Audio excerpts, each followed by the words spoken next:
Hello students, welcome back to another lecture of matrices. तो हमने पिछले 2 लेक्चर में काफ़ी कुछ मैट्रिक्स में पढ़ लिया है। अगर अभी तक आपने नहीं देखा है तो जल्दी से जल्दी जाके वो दोनों लेक्चर्स देख लीजिए, ताकि आज के लेक्चर की सारी चीज़ें आपको बहुत अच्छी तरीके से समझ में आए।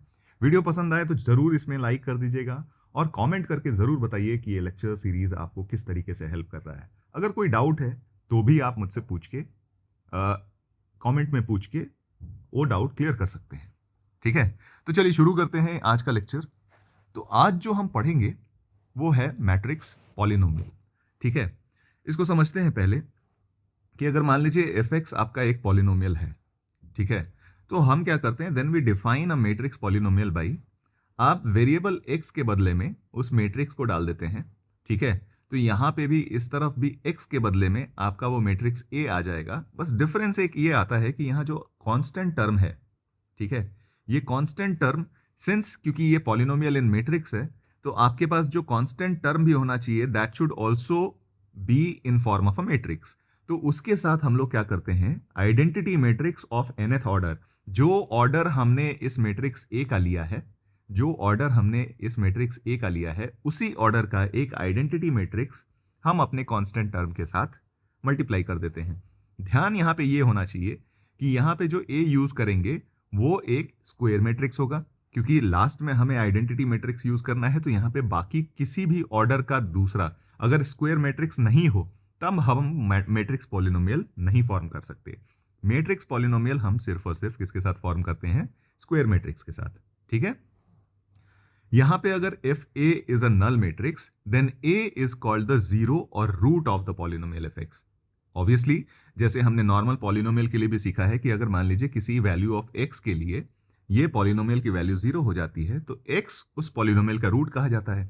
उसी तरीके से मैट्रिक्स पॉलिनोमियल में किसी मैट्रिक्स ए के लिए अगर उस पॉलिनोमियल की वैल्यू एक नल मैट्रिक्स हो जाती है तो उस ए को हम उस पॉलिनोमियल मैट्रिक्स पॉलिनोमियल का क्या कहते हैं, रूट या फिर जीरो कहते हैं। ठीक है, चलिए एग्जाम्पल के थ्रू समझते हैं। मान लेते हैं हमारे पास एक मैट्रिक्स ए दिया हुआ है और एक पॉलिनोमियल दिया हुआ है। तो आपको शो करना है कि f of A is a null matrix, और इसी रिजल्ट को यूज करके आपको ए क्यूब की वैल्यू निकालनी है। ठीक है, तो अगर हम यहां पे एफ एक्स में एक्स के बदले में ए डाल देते हैं तो एफ ऑफ ए जो हमारा बनेगा वो बन जाएगा A square minus 4a and plus 7i। ठीक है, जहां i will be identity matrix of order 2/2, क्योंकि a का ऑर्डर क्या है, 2/2 है। ठीक है, तो सबसे पहले हमें ए स्क्वेयर निकालना होगा, तो आइए ए स्क्वेयर निकालते हैं। तो ए स्क्वेयर के लिए ए को 2 बार मल्टीप्लाई करेंगे तो 2, 3 माइनस 1 एंड 2। ठीक है, और इसमें वापस से इसी मैट्रिक्स का मल्टीप्लीकेशन करेंगे तो 2, 3 माइनस 1 एंड 2। ठीक है, तो ए स्क्वायर की वैल्यू देखिए क्या आती है हमारे पास। तो 2 इंटू 2 4 प्लस 3 इंटू माइनस 1 -3, तो आपके पास यहां बच गया 1। सिमिलरली 2 इंटू 2 6, 3 इंटू 2 6, दोनों का सम 12 आ जाता है। यह आ जाएगा -2 प्लस ऑफ -2 तो -4, और यहां पे आपके पास बन गया -3 प्लस ऑफ 4 दैट इज 1।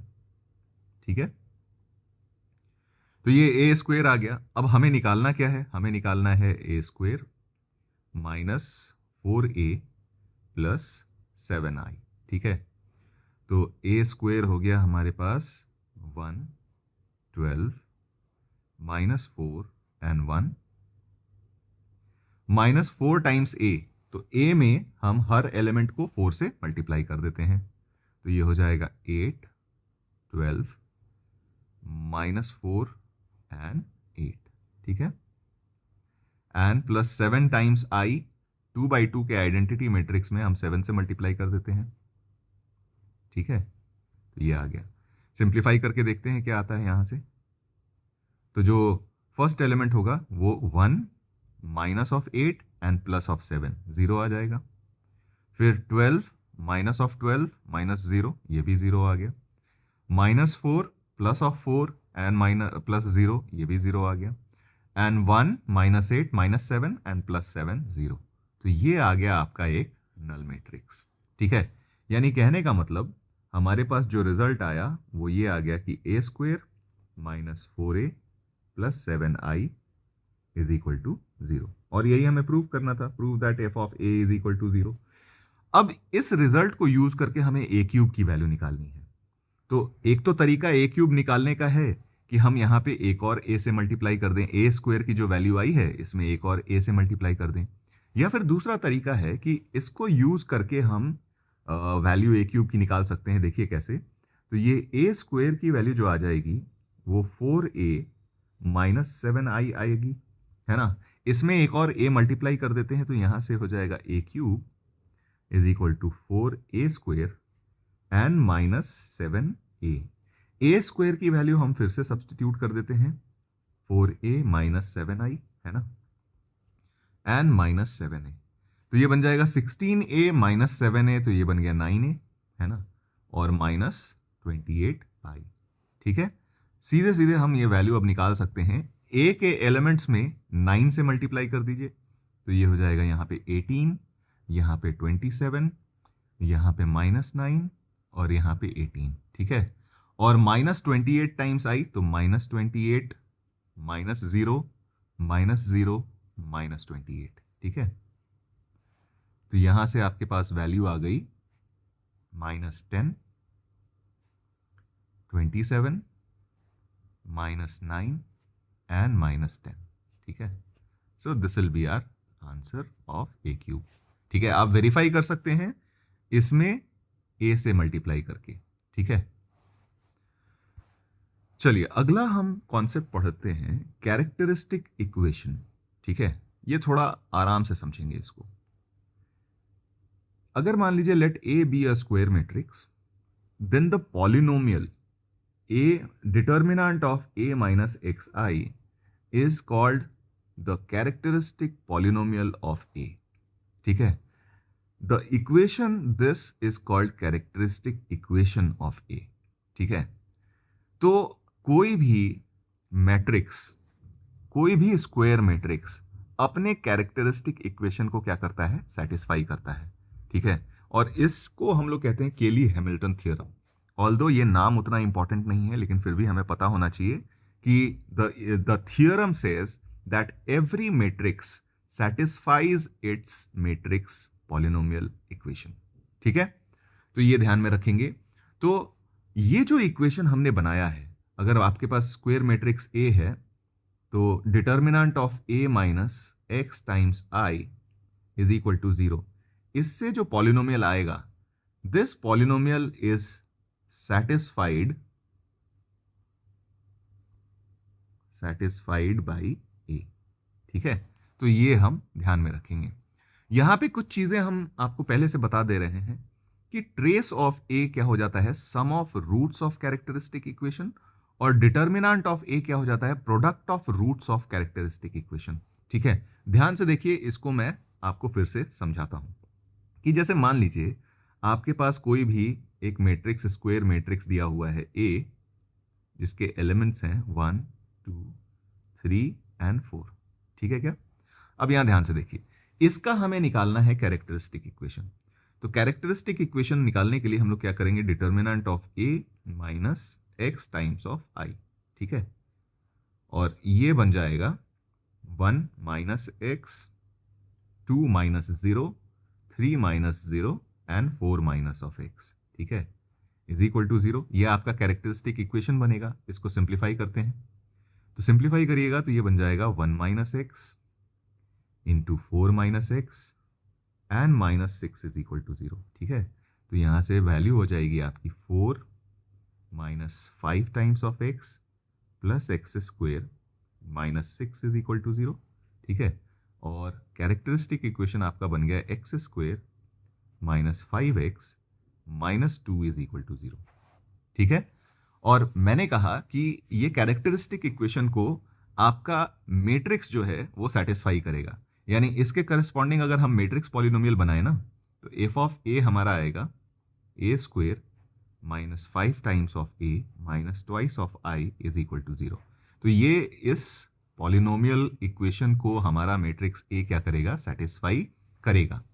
अब यहां पे ध्यान से देखिए, इस इक्वेशन का जो सम ऑफ रूट्स आया था, सम ऑफ रूट्स कितना आया, तो आप देखिएगा तो 5 आया।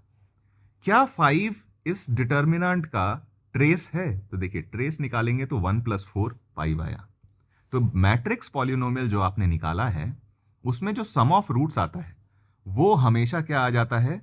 आपका trace of the matrix A. So this will be equal to trace of A. Similarly product of roots अगर आप यहां से निकालिएगा, प्रोडक्ट ऑफ रूट्स -2 आ रहा है। अब देखते हैं क्या -2 इस डिटर्मिनेंट की वैल्यू है। तो आप देखिए डिटर्मिनेंट की वैल्यू हो जाएगी 1 × 4 -3 × 2, तो ये -2 ही आ रहा है। So this is equal to determinant of A. तो हम ये ध्यान में रखेंगे कि जो ट्रेस ऑफ ए हो जाता है वो sum of roots of characteristic equation हो जाता है, और डिटर्मिनेंट ऑफ ए जो होता है product of roots of characteristic equation है। तो ये बहुत इंपॉर्टेंट कॉन्सेप्ट है, इसको हमें बहुत अच्छी तरीके से समझना चाहिए। ठीक है, चलिए आइए इस पे एक सवाल करते हैं। क्वेश्चन दिया हुआ है, आपके पास एक डिटर्मिनेंट ए दिया हुआ है और एक पॉलिनोमियल दिया हुआ है। अब दिया हुआ है कि if F of A satisfies F X is equal to 0 then ordered pair A comma gamma is. अब देखिए F of A satisfies F of X is equal to 0 कहने का मतलब कि हमारे पास F of A is equal to 0 आना चाहिए। ठीक है, अब F of A is equal to 0 लाने के लिए अगर हम देखें यहां से x के बदले में a डाल के, तो हमारे पास इक्वेशन बनेगा a³ -8a² plus beta times of a and plus gamma.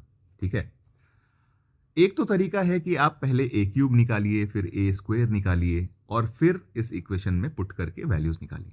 ठीक है, और ये बहुत अच्छी तरीके से आपको दिख रहा है कि ये बहुत लेंदी प्रोसेस हो जाएगा, क्योंकि a³ निकालने के लिए पहले आपको a² निकालना पड़ेगा, फिर a² में a से मल्टीप्लाई करिएगा तब जाके a³ निकलेगा। ठीक है, तो ये itself a very lengthy process लग रहा है। इसको आसान बनाने के लिए हम लोग क्या कर सकते हैं कि ये देखिए ये 3/3 का मैट्रिक्स है, तो इसका जो कैरेक्टरिस्टिक इक्वेशन बनेगा वो एक क्यूबिक पॉलिनोमियल बनेगा। ठीक है, क्यूबिक पॉलिनोमियल क्यों? क्योंकि यहां से हमने देखा था कि जब 2/2 का इक्वेशन आया था, 2/2 का मैट्रिक्स था, तो हमारे पास जो कैरेक्टरिस्टिक इक्वेशन आया था वो एक क्वाड्रेटिक पॉलिनोमियल बना था। तो जब 3/3 का मैट्रिक्स आएगा तो उसका जो कैरेक्टरिस्टिक पॉलिनोमियल बनेगा वो क्या बनेगा? एक 3 डिग्री का पॉलिनोमियल इक्वेशन। ठीक है, तो हम यहां से जब अप्रोच आगे बढ़ाएंगे तो वो अप्रोच हमारा कैरेक्टरिस्टिक पॉलिनोमियल के थ्रू बनेगा। तो हम कैरेक्टरिस्टिक पॉलिनोमियल बनाते हैं a - xi, है ना, इज इक्वल टू 0, और यहां से अगर हम आगे बढ़ेंगे तो a - xi, तो ये बन जाएगा 1 माइनस ऑफ x। केवल डायगोनल एलिमेंट में x माइनस होने वाला है, क्योंकि बाकी टर्म्स तो आपके आइडेंटिटी मैट्रिक्स के 0 होते हैं, तो उसमें कोई चेंज नहीं आएगा। तो 2 - 0 2 ही रह जाएगा, 3 - 0 3 रह जाएगा, 4 - 0 4 रह जाएगा, यहाँ आ जाएगा आपका 5 - x, ये 7 - 0 7 ही रहेगा, 2 - 0 2 3 - 0 3, और ये alpha minus x is equal to 0। ये आपका पॉलिनोमियल बनेगा।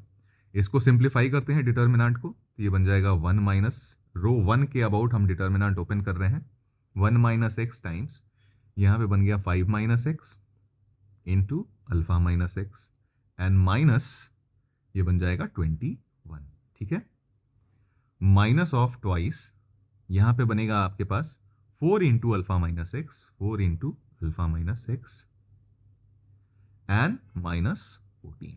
ठीक है, फिर प्लस थ्राइस ऑफ, इस बार बनेगा आपका 12 - 2 इंटू 5 - x। ठीक है, इज इक्वल टू 0। इसको सिंप्लीफाई करते हैं। सिंप्लीफाई करने के लिए मैं क्या करता हूं, इसको x - 1 लिखता हूं, इसको 5 - x - 5 लिखता हूं, और इसको x - अल्फा लिखता हूं। ठीक है, बताता हूं वो रीजन क्यों मैंने ऐसा लिखा। तो ये हो जाएगा negative of x - 1 into x - 5 into x - alpha. ठीक है, एंड प्लस 21 टाइम्स x - 1 लिख रहा हूं। ठीक है, फिर यहां पे आ जाएगा, इसको भी मैं x - अल्फा लिखूंगा, तो ये बन जाएगा plus 8 times of x - alpha and plus 28, और यहां पे बन जाएगा आपका प्लस 36, है ना, एंड यहाँ पे भी x - 5 लिखने के लिए ये पॉजिटिव हो जाएगा, तो plus 6 times of x - 5 is equal to 0। ठीक है, इस पॉलिनोमियल को प्रॉपरली एक्सपैंड कर लेते हैं। तो अब यहां पे देखिए इसका बेनिफिट क्या हो जाएगा, ये आपको x minus alpha 1, x minus alpha 2, x minus alpha 3 के फॉर्म में दिया हुआ है। तो ये तो क्यूबिक इक्वेशन हो जाएगा। इस इक्वेशन को अगर हम एक्सपैंड करेंगे तो ये तो हो गया आपका, माइनस कॉमन बाहर निकाल लेते हैं, ये बन जाएगा एक्स क्यूब। एक्स स्क्वायर का जो कोएफिशिएंट होगा वो सम ऑफ रूट्स हो जाएगा, है ना, सम ऑफ रूट्स। तो 1 + 5 + अल्फा, तो ये बन जाएगा 6 + अल्फा, है ना, टाइम्स एक्स स्क्वायर। एक्स का जो कोएफिशिएंट होगा वो sum of roots taken 2 at a time होगा, है ना, तो ये बन जाएगा plus sum of roots taken 2 at a time, तो ये 5, 1 × 5, फिर 1 × अल्फा, तो plus alpha, and plus 5 × alpha, तो that is 5 alpha times X, and constant term बन जाएगा आपका minus product of the roots, तो 1 × 5 × अल्फा इज 5 अल्फा। ठीक है, तो ये अपना क्यूबिक इक्वेशन फिर बड़े आसानी से खुल गया, है ना। और यहाँ पे आपके पास बन गया plus 21x - 21 and plus 8x - 8 alpha, and then plus 28 और 36, इन दोनों को ऐड ही कर देते हैं, तो ये हो जाएगा आपके पास 64, है ना, एंड प्लस 6x - 30 = 0। अब हम इसको प्रॉपरली एक क्यूबिक इक्वेशन बना लेते हैं। तो यहाँ से माइनस हटा देते हैं, ठीक है, तो एक्स क्यूब यहाँ पे रह गया, फिर ये बन जाएगा एक्स स्क्वायर का कोएफिशिएंट, और कहीं भी एक्स स्क्वायर तो है नहीं, तो यही रहेगा, तो -6 + अल्फा एक्स स्क्वायर। एक्स के कोएफिशिएंट्स अगर हम निकालें तो एक्स का कोएफिशिएंट एक तो यहाँ से आ जाएगा, है ना, एक्स का कोएफिशिएंट एक तो यहाँ से आएगा, फिर यहाँ से आएगा, फिर यहाँ से आएगा, और फिर यहाँ से आएगा, ठीक है, और तो कहीं x आया नहीं है। तो ये सारे x के कोएफिशिएंट्स तो हम सिंप्लीफाई कर ही लेते हैं, तो 21x + 8x इज 29x, और प्लस 6x इज 35x, ठीक है। तो ये तो आपके 35x आ गया, और यहाँ से 35 + 5 40 हो जाएगा, और प्लस 6 अल्फा, ठीक है। तो एक काम करते हैं, इनफैक्ट नहीं, ये तो नेगेटिव के साथ आएगा ना, क्योंकि नेगेटिव हम कॉमन निकाल के हटा रहे हैं, तो -21x -8x और -6x, तो ये -35x आ जाएगा, और यहाँ पे +5 है तो -30x हो गया, है ना, तो प्लस x का कोएफिशिएंट आ जाएगा -30 एंड प्लस 6 अल्फा, ठीक है, x का कोएफिशिएंट हो गया। कांस्टेंट टर्म देखते हैं, तो कांस्टेंट टर्म है यहाँ पे -21, तो ये +21 हो जाएगा, प्लस 8 अल्फा हो जाएगा, -64 हो जाएगा, और -30 हो जाएगा, ठीक है। तो ये दोनों मिलके तो आपका हो गया -64 + 30 इज -34, -34 + 21 इज -34 था ना, और यहाँ से +21, तो ये हो जाएगा +13 -13 और ये +8 अल्फा हो जाएगा, और यहाँ से -5 अल्फा, तो ये बन गया आपका कांस्टेंट टर्म -13, और यहाँ से +8 अल्फा -5 अल्फा इज +3 अल्फा। तो ये हमारा फाइनल इक्वेशन हो गया, कुछ नहीं किया है, बस सिंप्लीफाई किया है, आप आराम से कर लेंगे।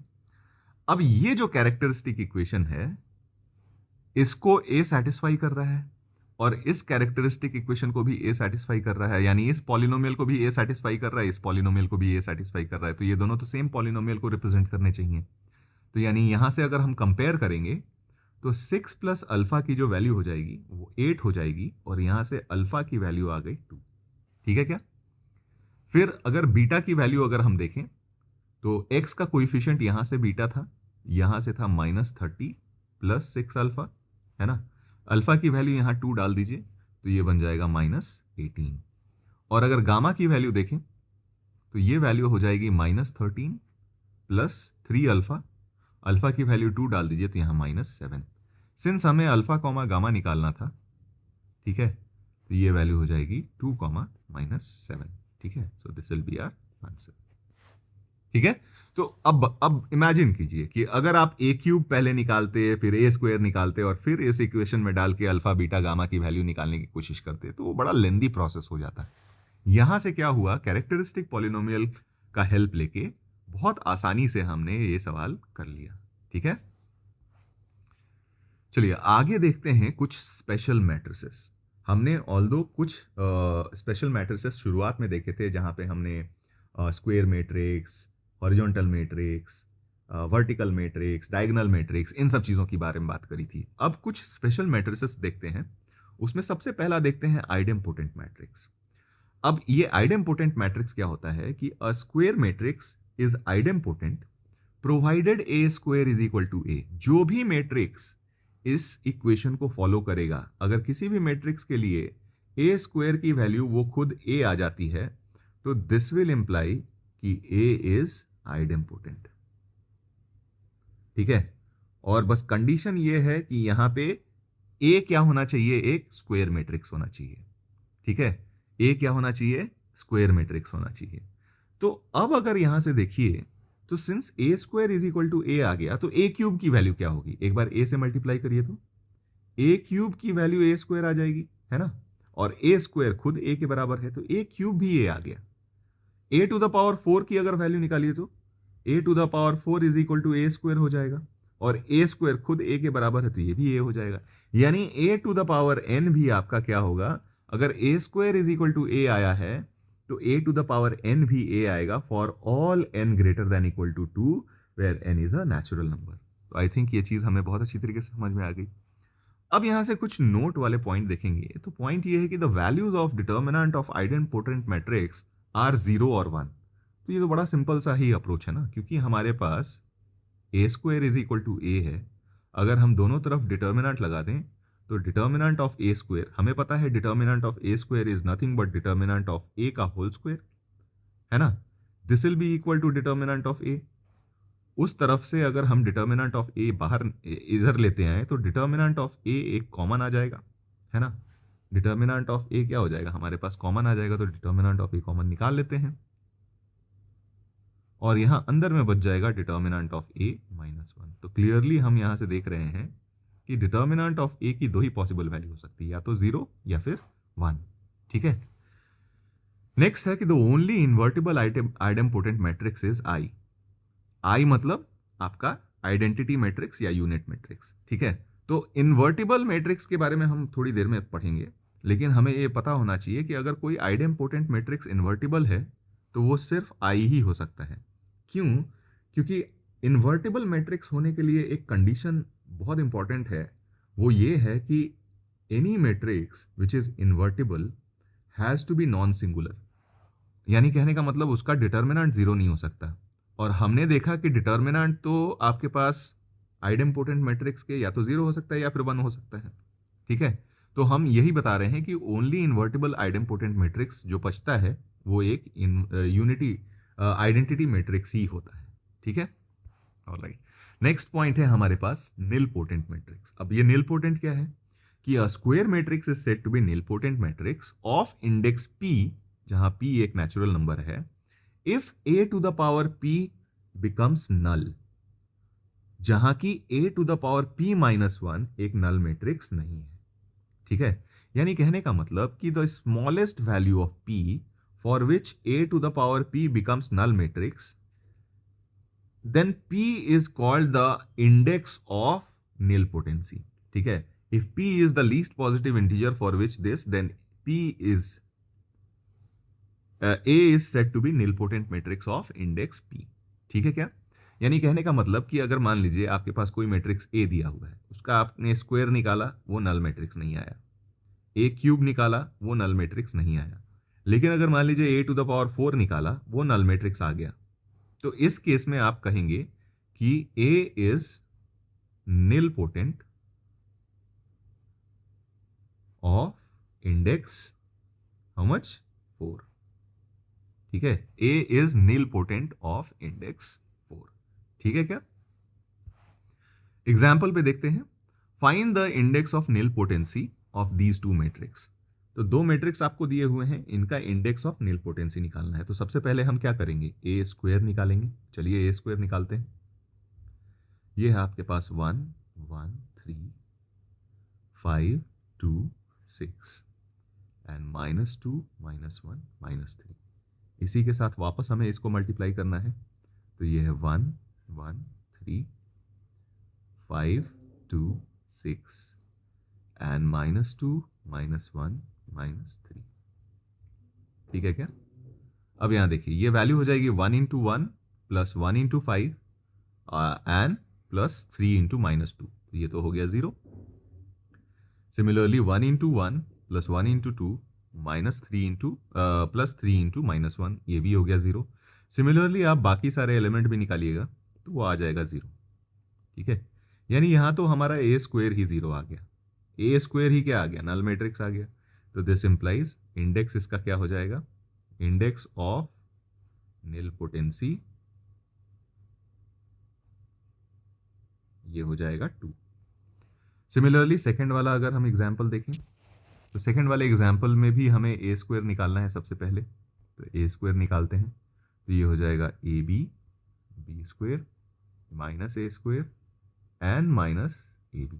ठीक है, और इनटू ये हो जाएगा A B B square minus A square and minus A B. ठीक है, अब यहाँ से अगर हम निकालें तो ये हो जाएगा A B into A B A square B square minus A square B square, तो ये भी आ गया 0। फिर A B into B square A B cube minus A B cube, ये भी 0। ये हो जाएगा minus A cube B plus A cube B, तो ये हो गया 0 एंड सिमिलरली ये भी हो जाएगा 0, तो ये भी आपका आ गया नल। सो दिस इंप्लाइज यहाँ भी आपका इंडेक्स ऑफ निलपोटेंसी, इंडेक्स ऑफ निलपोटेंसी कितना हो गया, 2। ठीक है, नेक्स्ट हम बात करते हैं पीरियोडिक मैट्रिक्स की। तो पीरियोडिक फंक्शन हमने पढ़ा है, तो उसी से कहीं ना कहीं इन्फ्लुएंस्ड ये भी है कि a square matrix which satisfies the relation a to the power k plus 1 is equal to a for some positive integer k, then a is periodic। अगर कोई भी मैट्रिक्स इस इक्वेशन को फॉलो करता है तो उसको हम लोग क्या कहते हैं, periodic. And if k is the least positive integer for which a to the power k plus 1 is equal to a, then a is said to be periodic with period k। ठीक है, note क्या है कि period of an idempotent matrix is A, क्योंकि idempotent matrix के लिए क्या होता था हमारे पास, A square is equal to A, तो यानी के प्लस 1 की यहाँ पे वैल्यू कितनी आ गई, 2, तो के की वैल्यू कितनी आ गई, 1। ठीक है, तो clearly period of idempotent matrix is 1। यहाँ पे मैट्रिक्स अगर इस इक्वेशन को फॉलो करता है तो हम उस मैट्रिक्स को पीरियोडिक कहते हैं, और के को के की लीस्ट पॉजिटिव इंटीग्रल वैल्यू को हम लोग क्या कहते हैं, period of that periodic matrix. ठीक है, इनवॉलंटरी मैट्रिक्स क्या होता है कि if A square is equal to I then matrix is said to be involuntary matrix, और square root of unit matrix is also called involuntary matrix, क्योंकि यहां से ए की वैल्यू निकालिएगा तो स्क्वायर रूट ऑफ आई आ जाएगा।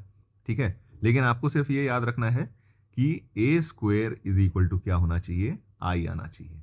ठीक है, यहां पे again A is a square matrix, तो ये भी बात हम किसके लिए करेंगे, स्क्वायर मैट्रिक्स के लिए करेंगे। तो अगर इसका हम डिटर्मिनेंट निकालना चाहें तो डिटर्मिनेंट निकालेंगे, तो determinant of A square is equal to determinant of I, और वो तो 1 होता है। तो यहां से दो ही पॉसिबल वैल्यू है डिटर्मिनेंट ए की, या तो 1 होगा या फिर -1 होगा। यानी ये बात बहुत क्लियर है कि the value of determinant of involuntary matrix are either 1 और -1। यानी कहने का मतलब ये कभी भी सिंगुलर नहीं हो सकता, यानी इसके डिटर्मिनेंट की वैल्यू कभी भी 0 नहीं हो सकती, है ना। An involuntary matrix is its own inverse, तो अगेन जब इनवर्स की बात करेंगे तो इस पे वापस से पहुंचेंगे हम कि क्यों ऐसा होता है। ठीक है, चलिए अब सवाल करते हैं कि find the possible value of a determinant of a matrix having period 3। तो अगर पीरियड 3 है, यानी k की वैल्यू यहां से क्या आ गई, k की वैल्यू 3 आ गई। अगर k की वैल्यू 3 आ गई तो पीरियोडिक के लिए हमारे पास कंडीशन होता है a to the power k plus 1 is equal to a, है ना। k की वैल्यू यहां 3 डालिएगा तो a to the power 4 is equal to a आ जाएगा। दोनों तरफ अगर आप डिटर्मिनेंट लगाइए तो determinant of a to the power 4, उधर से भी हम इसको इस तरफ लेते आते हैं, माइनस डिटर्मिनेंट ऑफ a आपका 0 आ जाएगा। डिटर्मिनेंट ऑफ ए अगर कॉमन कर लीजिए तो यहाँ पे determinant of A minus A cube minus 1 is equal to 0, और यहाँ से दो ही पॉसिबल वैल्यू हो सकती है डिटर्मिनेंट की, या तो 0 या फिर 1। तो possible value of determinant of a matrix of period 3 कितना आ जाएगा, या तो 0 या फिर 1। बी में आपका पीरियड 2 दिया हुआ है, यानी k is equal to 2। Periodic के लिए आपके पास a to the power k plus 1 is equal to a होता है ना। तो यहाँ से आपके पास determinant of a cube is equal to determinant of a आ गया। उस तरफ से हम डिटर्मिनेंट लाके कॉमन निकाल लेते हैं, तो यहाँ पे determinant of a square minus 1 is equal to 0 आएगा, और यहाँ से 3 पॉसिबल वैल्यू आ सकती है डिटर्मिनेंट की, वो है 0, 1 और माइनस 1। ठीक है, तो ये हमारा आंसर हो जाएगा। नेक्स्ट क्वेश्चन है कि if A is a periodic matrix having period 3 and A to the power 6 plus B is equal to I, then the value of AB is equal to. तो सबसे पहले तो हमें दिया क्या हुआ है, पीरियोडिक है, पीरियड 3 दिया हुआ है, तो यानी A to the power 4 is equal to A, ये हमारे पास गिवन है। दूसरा है हमारे पास A टू द पावर 6, है ना, plus b is equal to I. तो एक काम करते हैं, a to the power 4 is equal to a है, तो a टू द पावर 6 को हम a square into a to the power 4 लिख सकते हैं, n plus b is equal to I, है ना। तो यहाँ से हो जाएगा a टू द पावर 4 के बदले में a डाल देते हैं, तो a square into a cube बन जाता है, n plus b is equal to I. अब हमें a b अगर बनाना है तो हम क्या करें, इसमें एक a से मल्टीप्लाई कर देते हैं, तो यहाँ पे बन जाएगा a to the power 4 plus A B and is equal to a to the power 4 खुद a के बराबर है, तो a plus A B is equal to a हो जाएगा, और ये a और ये a तो कैंसिल आउट हो गया, यानी आपके पास ए बी का जो वैल्यू आया वो क्या आ गया, null matrix. So this is your answer. So the A B is equal to null matrix. Next सवाल है आपका कि इफ A एक डिटर्मिनेंट दिया हुआ है, I is a unit matrix of order 2, then show that I plus A is equal to I minus of A and then matrix of cos alpha minus sine alpha, sine alpha cos alpha. तो एक काम करते हैं ना, हम यहाँ से RHS से शुरुआत करते हैं, RHS से। तो RHS है आपका I माइनस A, तो I माइनस A क्या बन जाएगा, I आपके पास क्या होगा, यहाँ 2/2 का आइडेंटिटी मैट्रिक्स लेंगे तो 1 0 0 1, ये आपका I हो गया। तो I माइनस A निकालिएगा तो 1 minus 0 is 1, 0 minus of tan alpha by 2, तो ये आपका tan अल्फा बाई 2 आ गया, then minus tan alpha by 2 and यहाँ पे आपका आ जाएगा 1। ठीक है, इसको मल्टीप्लाई करना है हमें इस वाले मैट्रिक्स से, तो cos alpha minus sine alpha, sine alpha and cos alpha. ठीक है, सिंप्लीफाई करते हैं, तो ये बन जाएगा 1 into cos alpha plus tan alpha by 2 into sine alpha, तो ये बन गया cos alpha plus tan alpha by 2 into sine alpha. ठीक है, सेकेंड एलिमेंट बनेगा 1 into minus sine alpha plus tan alpha by 2 into cos alpha, तो ये बन गया minus sine alpha plus tan alpha by 2 into cos alpha. ठीक है, यहाँ पे आपके पास वैल्यू बन जाएगी minus tan alpha by 2 into cos alpha and plus sine alpha, and then यहाँ पे बन गया आपके पास cos alpha plus sine alpha into tan alpha by 2। ठीक है, अब यहां से हम इसको सिंप्लीफाई करने की कोशिश करते हैं। तो पहले हम इस वाले टर्म को सिंप्लीफाई करते हैं, तो हमारे पास ये अब एक्स्ट्रा कैलकुलेशन हम कर रहे हैं, cos alpha into cos alpha plus tan alpha by 2, है ना, इंटू साइन अल्फा, इसकी वैल्यू निकालनी है। तो इसको हम ऐसे लिख सकते हैं, cos alpha plus tan alpha by 2 को sine alpha by 2 upon cos alpha by 2, है ना। और यहां से साइन अल्फा को 2 साइन अल्फा बाई 2 और कॉस अल्फा बाई 2। तो यहां से ये वाला टर्म तो हो गया कैंसिल। क्या कॉस अल्फा को 1 minus 2 sine square alpha by 2 लिख सकते हैं? बिल्कुल। और यहां आपके पास plus 2 sine square alpha by 2 है।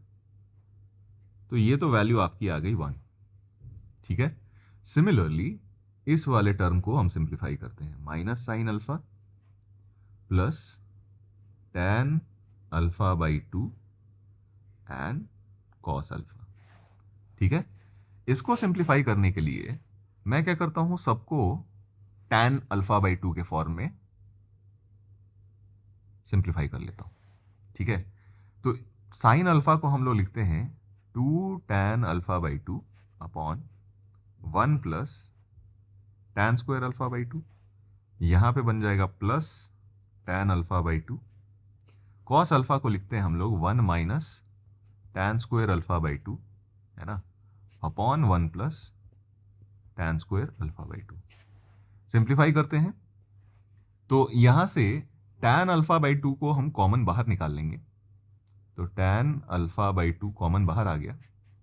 यहां पे आ गया आपका -2 upon 1 plus tan square alpha by 2 and plus 1 minus tan square alpha by 2 upon 1 plus tan square alpha by 2। Simplify करेंगे तो ये वाला पूरा टर्म अगर आप देखिएगा, ये वाला पूरा टर्म -1 आ जाएगा। ठीक है। तो ये वैल्यू आपकी आ गई, दिस इंप्लाइज कि minus sine alpha plus tan alpha by 2 into cos alpha, इसकी वैल्यू आ गई minus of tan alpha by 2। ठीक है। अब ध्यान से देखिए, ये वाला टर्म हमारा आ गया 1, ये वाला टर्म आ गया हमारा माइनस tan अल्फा बाई 2, और ये टर्म देखिएगा तो एक दूसरे का नेगेटिव है, तो ये प्लस tan अल्फा बाई 2 आ जाएगा, और ये दोनों तो सेम है तो ये 1 आ जाएगा। यानी आपके पास जो एक्सप्रेशन आया i minus A times cos alpha minus sine alpha and sign alpha cos alpha, यही था ना। एक बार देख लेते हैं। हाँ बिल्कुल, इसकी वैल्यू आ गई 1 minus tan alpha by 2 tan alpha by 2 and 1। ठीक है। जिसको अगर हम अलग अलग करके लिखें तो ये कुछ इस तरीके से लिख सकते हैं, 1 0 0 1 and plus 0 minus tan alpha by 2 tan alpha by 2 and 0। ठीक है।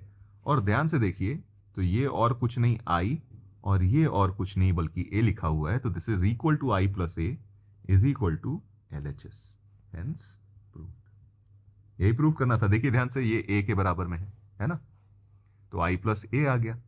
तो ये हमारा क्या हो गया, इक्वेशन प्रूफ। बड़ा सिंपल सा था। हमने RHS से शुरुआत करी, RHS में हमारे पास कुछ ये टर्म आया, इन टर्म्स को हमने इंडिपेंडेंटली अलग से सिंप्लीफाई किया, है ना, और ये देखा तो ये वैल्यू 1 आ जाती है, ये माइनस tan अल्फा बाई 2 आ जाती है, ये tan अल्फा बाई 2 आ जाती है, और ये 1 आ जाती है। तो सिंप्लीफाई करके हमने इसको इस तरीके से लिख लिया। अब इसको हमने दो मैट्रिक्स में कन्वर्ट कर लिया, सम ऑफ टू मैट्रिक्स, जहां पे ये एक आइडेंटिटी मैट्रिक्स है और ये अल्फा है, ए है, तो हमारे पास i प्लस ए आ गया which is equal to LHS। यही हमें प्रूफ करना था, है ना। नेक्स्ट क्वेश्चन है कि find N upper triangular matrix A such that a cube की वैल्यू आपको दी हुई है। तो अपर ट्रायंगुलर मैट्रिक्स होना चाहिए। तो मान लेते हैं कि let A is an upper triangular matrix जहां पे उसके एलिमेंट्स हैं A, B, 0 एंड C। ठीक है।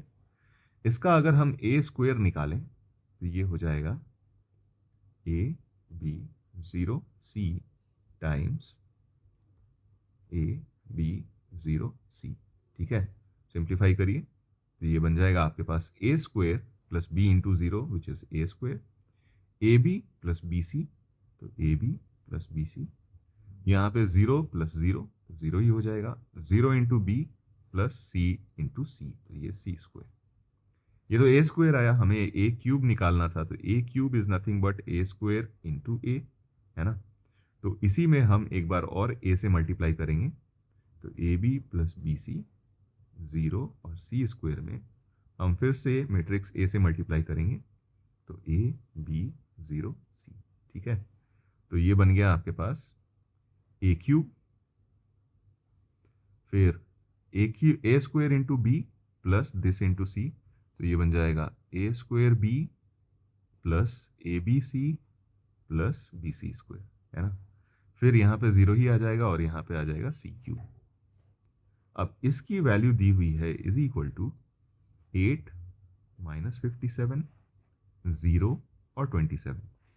कंपेयर करके हम देख सकते हैं कि ए क्यूब की वैल्यू आ गई 8, यानी ए आ गया आपके पास 2, बी क्यूब आ गया 27, यानी बी की वैल्यू, सॉरी सी क्यूब,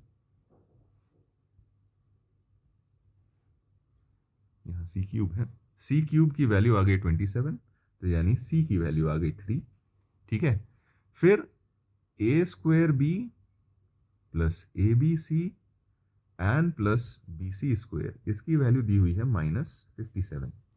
ए स्क्वायर 4 हो गया, तो ये 4b, ए बी यानी ये आ गया 6b, और यहाँ से बी सी स्क्वायर यानी 9b इज इक्वल टू -57, तो ये बन जाएगा आपके पास 19b इज इक्वल टू -57। तो आपके पास b की वैल्यू आ गई -3। तो देयरफॉर जो आपको रिक्वायर्ड अपर ट्रायंगुलर मैट्रिक्स निकालना था वो हो जाएगा a -2 -3 0 and 3। So this will be our answer, ठीक है। नेक्स्ट क्वेश्चन देखते हैं, if a is given then use induction to prove this. देखिए इंडक्शन यूज करने का तरीका क्या होता है कि जो भी एक स्टेटमेंट n के फॉर्म में दिया हुआ है, a to the power n is equal to, है ना, ये 1 + 2n -4n n और 1 - 2n। सबसे पहले हमें इसको शो करना है कि n इज इक्वल टू 1 के लिए ये ट्रू है कि नहीं। तो एक बार ट्राई कर लेते हैं, n इज इक्वल टू 1 डालेंगे तो आपका जो मैट्रिक्स आ जाएगा वो हो जाएगा 3 -4 1 and -1 which is equal to a to the power 1। तो ये आपका हो गया ट्रू, ठीक है। फिर हमें ये शो करना है कि अगर ये n is equal to n+1 के लिए ट्रू है तो फिर ये किसी भी n के लिए ट्रू होगा। तो n is equal to n+1 के लिए, यानी n के बदले में हम n+1 लगाएंगे पहले, ठीक है। तो a to the power n+1 निकालने की कोशिश करेंगे, तो इसको हम लिख सकते हैं a to the power n into a, यानी ये हो जाएगा a to the power n जो दिया हुआ है that is 1 + 2n -4n n 1 - 2n। इसके साथ हम a मल्टीप्लाई करेंगे विच इज 3 -4 1 -1, ठीक है।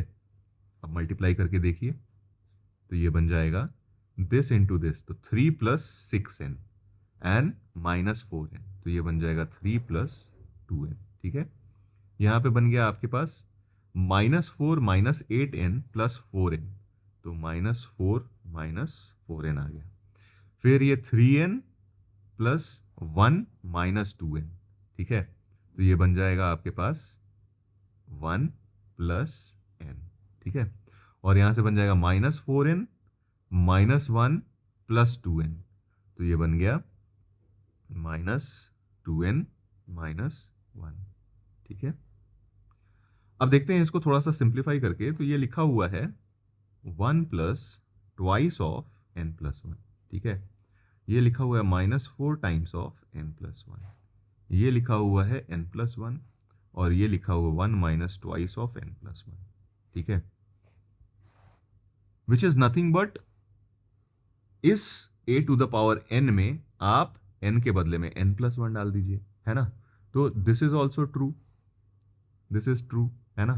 तो दिस विल इम्प्लाई कि a to the power n is equal to 1 + 2n -4n n और 1 - 2n is true for all n belonging to natural numbers, ठीक है, तो बड़ा सिंपल सा तरीका होता है। किसी भी स्टेटमेंट को अगर इंडक्शन से प्रूव करना है तो आप सबसे पहले n इज इक्वल टू 1 के लिए प्रूव कर दीजिए कि n इज इक्वल टू 1 के लिए ये ट्रू है। फिर n is equal to n वाला ट्रू मानते हुए आप n is equal to n plus 1 वाला ट्रू दिखा दीजिए। तो अगर वो ट्रू आ जाता है तो हम कहेंगे कि ये स्टेटमेंट किसी भी नेचुरल नंबर के लिए क्या हो जाएगा, ट्रू हो जाएगा। ठीक है, सिमिलरली यहां पे भी आपके पास एक मैट्रिक्स दिया हुआ है, use induction to prove that a to the power n is equal to, एक मैट्रिक्स शो करना है। तो सबसे पहले n इज इक्वल टू 1 के लिए देख लेते हैं।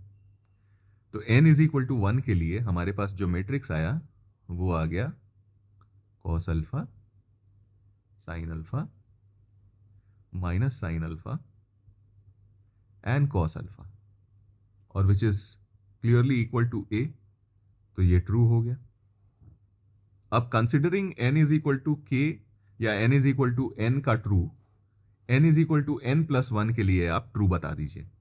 तो a to the power n plus 1 हम पहले निकालेंगे, तो ये बच जाएगा a to the power n into a, यानी ये बन गया cos n alpha sine n alpha minus sine n alpha and cos n alpha into cos alpha sine alpha minus sine alpha and cos alpha. ठीक है, multiply करके देखते हैं, तो ये बन जाएगा cos n alpha into cos alpha plus minus sine alpha into sine n alpha. तो cos n alpha cos alpha minus sine n alpha sine alpha. ठीक है, दूसरा एलिमेंट बनेगा cos n alpha into sine alpha plus sine n alpha into cos alpha. तो cos n alpha sine alpha plus cos alpha sine n alpha. Similarly यहां भी उसी तरीके से minus sine n alpha into cos alpha minus cos alpha into, तो ये negative of sine n alpha cos alpha and minus sine alpha cos n alpha. ठीक है, और यहां पे आपके पास वापस से आ गया this into this plus this into this, है ना। तो ये आ जाएगा cos alpha cos n alpha minus sine alpha sine n alpha. ठीक है क्या, तो ये हो गया आपका मैट्रिक्स पूरा। ये तो ट्रिग्नोमेट्री का आपको पता है, cos a into cos b minus sine a into sine b cos a plus b का फॉर्मूला होता है। तो ये बन जाएगा कॉस ए प्लस बी, तो n alpha plus alpha that is cos of n plus 1 alpha. ये लिखा हुआ है cos a sine b plus sine a cos b, तो साइन ए प्लस बी का फॉर्मूला होता है, तो यहां से आपका बन जाएगा sine of n plus 1 alpha, ये minus sine of n plus 1 alpha और ये cos of n plus 1 alpha. ठीक है, तो ये आ गया आपका is equal to a to the power n plus 1 which is true. तो दिस विल इंप्लाई कि a n is true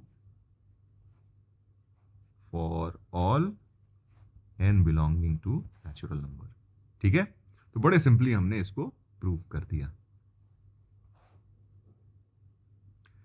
next बहुत ही इंटरेस्टिंग सवाल है और इसको बहुत आराम से हम देखेंगे। ठीक है, हमें निकालना है determine the matrix b and c with integral elements such that a एक मैट्रिक्स दिया हुआ है which can be written as b cube plus c cube where k is any integer.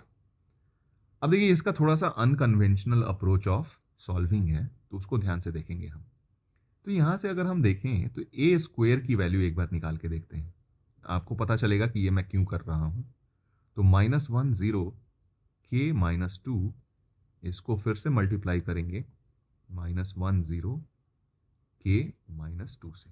ठीक है, तो ये वैल्यू आपकी हो जाएगी, ध्यान से देखिए, ये 1, तो यहां पे 1 ही आ गया, ये -1 इंटू 0, तो ये 0 ही आ गया, ये -2 के तो -3k आ जाएगा, और यहां से k इंटू 0, तो ये हो गया -4।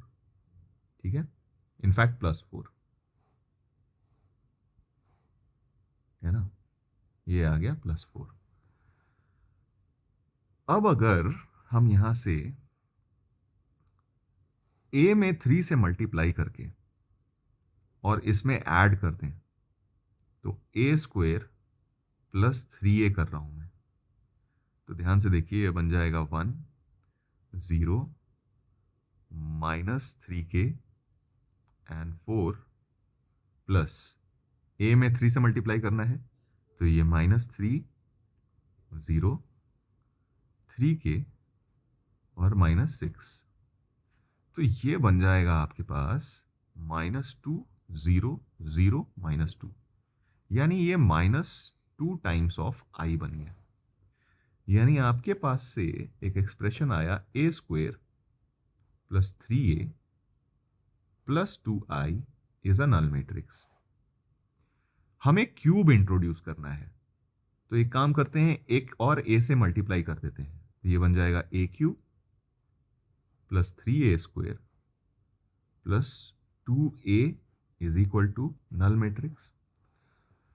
अब इसको अगर मुझे परफेक्ट क्यूब बनाना है तो a प्लस आई का अगर होल क्यूब हम देखें तो वो होता है a cube plus 3a square plus 3a plus I, तो दोनों तरफ a प्लस आई ऐड कर देते हैं, तो ये बन जाएगा a cube plus 3a square plus 3a plus I is equal to a plus आई।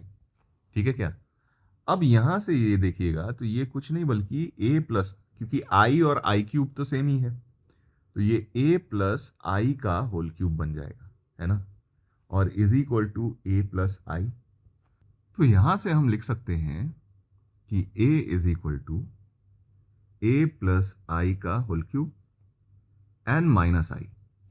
अच्छा, इसको इस तरीके से भी तो लिख सकते हैं कि a प्लस आई का whole cube plus of minus I का होल क्यूब। तो यहां पे a को हमने दो मैट्रिक्स के क्यूब के सम में रिप्रेजेंट कर दिया, तो कंपेयरिंग आपके पास b क्या आ जाएगा, a प्लस आई, और c क्या आ जाएगा, माइनस आई। ठीक है, तो ये दोनों आपके आंसर हो गए and this will be our required answer. ठीक है, तो इस लेक्चर में हम लोग यहीं तक रखते हैं। नेक्स्ट लेक्चर में हम और भी कुछ नई चीजें पढ़ेंगे मैट्रिक्स के लिए। तो आई होप ये लेक्चर आपको बहुत अच्छी तरीके से समझ में आया।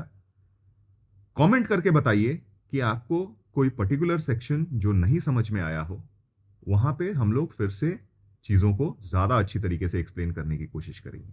ठीक है, so all the best student, keep studying, keep working hard, be motivated, be confident and keep enjoying the process of learning. ठीक है, तो मिलते हैं नेक्स्ट लेक्चर में।